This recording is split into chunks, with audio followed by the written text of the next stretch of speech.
एक दिन पोयरोते का एक पुराना मित्र एरियाडे ओलिवर के नाम से जाना जाता है।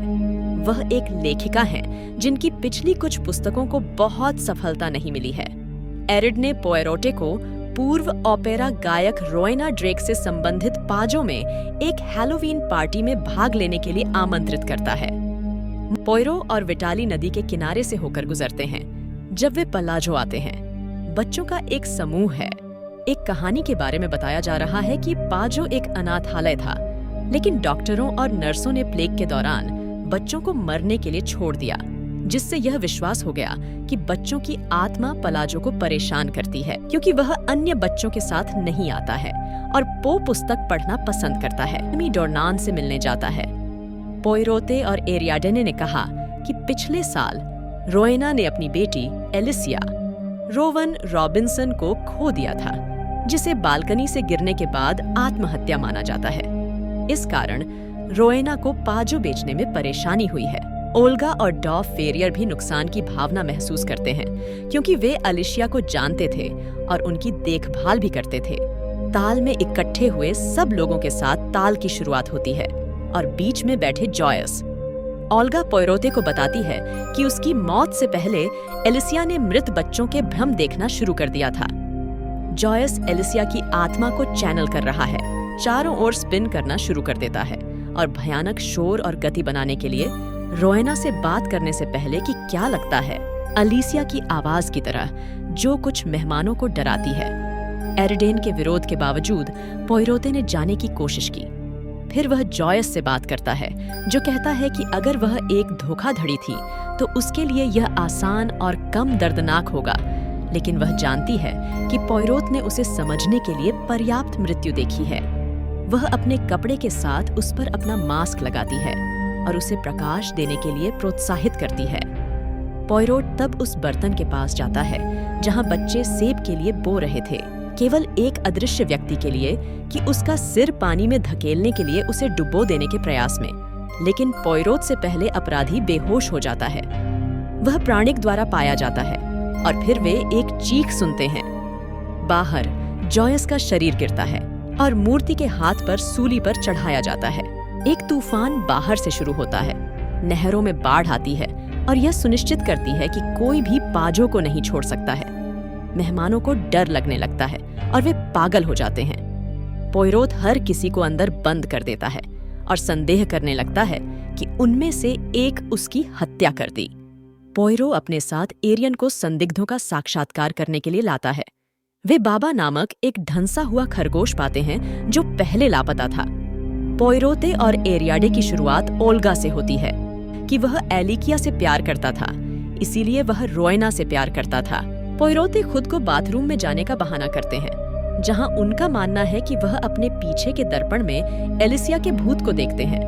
वह बाहर लियोपोल्ड पाता है, जो उसे बताता है कि वह डॉ फेरियर की तरह कूद गया है और लड़का भूत बच्चों की आवाज सुनने का दावा करता है। फोन रिंग करना शुरू कर देता है, लेकिन जब पोयरोट और विटाली जवाब देते हैं तो दूसरे छोर पर कोई नहीं होता। तब पोयरोते एक भूत बच्चे को देखते प्रतीत होते हैं, जब तक एरिडेन उसे फोन नहीं करता और अपना सिर वापस करने के बाद उसे कोई नहीं मिलता। वह यह भी सोचता है कि वह एक बच्चे के गायन की आवाज सुनता है, जिसे लियोपोल्ड भी सुनने का दावा करता है। पोयरोटे को लगता है कि यह बेसमेंट से आ रहा है, लेकिन रोवेना कहती है कि घर में कोई बेसमेंट नहीं है। समूह नीचे चला जाता है और एक गुप्त कमरे पाता है। दीवार पर लिखा शब्द डोटोरे, डॉक्टर के लिए इटालियन, के साथ बच्चों के प्रतिशोध की ओर इशारा करते हुए डॉ फेरियर को एक पैनिक हमला करना शुरू कर देता है। और जब मैक्सिम उसे एक साथ रखने के लिए कहता है तो वे एक लड़ाई में तब तक जाते हैं जब तक कि फेरियर लगभग मैक्सिम को मारने से पहले उसे शांत कर देता है। फेरियर म्यूजिक रूम में लेट जाता है और अंदर बंद रहता है। पोयरोते की एकमात्र चाबी होती है। इसके बाद पोयरोट और एरियाडने मैक्सिम से बात करते हैं, जिनके पास एलिसिया की आधी तस्वीर है। वह दावा करता है कि उसे उसके साथ अपनी सगाई तोड़नी पड़ी, क्योंकि रोएना ने उसे स्वीकार नहीं किया और एलिसिया अपनी मां को खुश रखने के लिए बेताब लग रही थी। पोयरोट उस निमंत्रण का निरीक्षण करता है जो मैक्सिम को प्राप्त हुआ है। उससे शब्द को डिकोडिंग करता है। जब एरिड ने अपने घर पर आई तो वह उसके साथ एक सेब ले आई।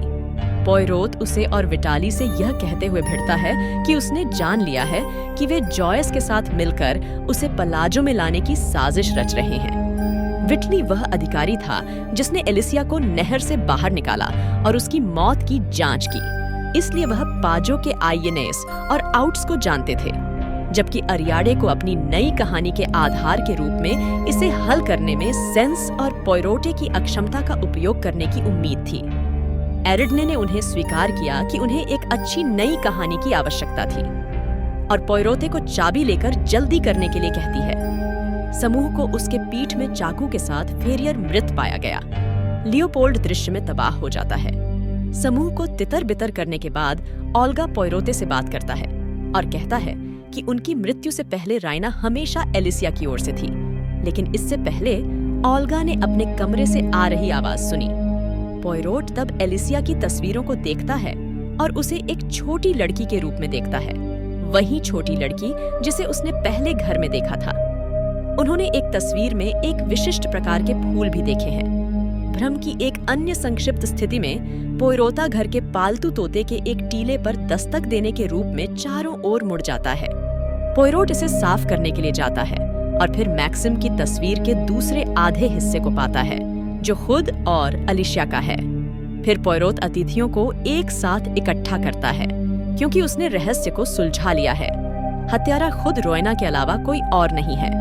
पोयरोटे बताते हैं कि रोएना ने अपने बगीचे में रोडोडेंड्रॉन लगाए थे और उसमें से एक शहद निकाला था कि वह अलिकिया को दवा करती थी, जिससे उसकी देखभाल की जा रही थी। शहद ने भी भ्रम पैदा किया, जिससे एलिसिया को विश्वास हो गया कि उसने भूत बच्चों को देखा, और यह वही शहद है जिसे पोयरो ने पहले चाय के साथ खाया और उसे भूत भी दिखाई।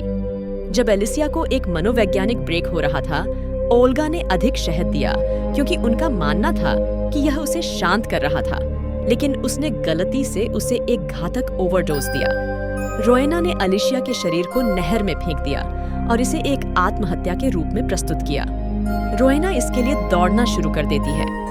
पोयरोत उसे बालकनी तक ले जाती है, जहां उसका उद्देश्य उस पर हथियार बनाना होता है। और पोयरोट देखता है कि एलिसिया का भूत रोएना के पीछे दिखाई देता है। तब ऐसा लगता है कि भूत रोएना को नीचे खींचता है, जिससे वह अपनी मौत के लिए नहर में गिर जाती है। सुबह नहर साफ हो जाती है और मेहमान बाहर निकलने लगते हैं। पोयरोते और एरियाडेने के बीच एक आखिरी बातचीत होती है। ओल्गा ने लियोपोल्ड को अपना लिया और पोयरोट को पता चलता है कि वह ब्लैकमेलर था कि रोएना जहर बना रही थी। वह ब्लैकमेल से भेजे गए पैसों का उपयोग करके अपने पिता का समर्थन करने की भी कोशिश कर रहा था। पोयरो अपने घर लौट जाता है, अपने विश्वास को कुछ हद तक बहाल कर लेता है। एक आदमी जो पहले उसके पास आया था, अपने घर आता है और अपने माता पिता और भाई की मृत्यु को हल करने के लिए पोयरोत की उम्मीद करता है। पोयरो पहले से ही छोटे तथ्यों से पता चला है कि परिवार का डॉक्टर अपनी विरासत अर्जित करने की उम्मीदों में शामिल था और महान जासूस पर कूदता है।